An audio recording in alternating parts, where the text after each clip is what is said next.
Hi everyone. Here is the class, the basic of computer.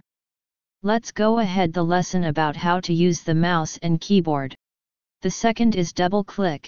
Double click is press the button twice. Like this animation.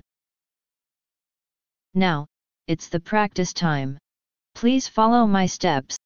On the desktop, you can find a folder named Practice Game. Instead of clicking and pressing enter, we can directly double-click it to open it. Then, double-click the double-click practice. You will see this. Click the blue triangle. And you can start to play. Therefore, how to play? You can find some words on the screen.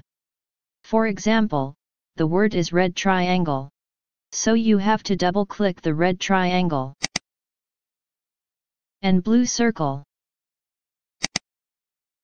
If you understand, you can start to play.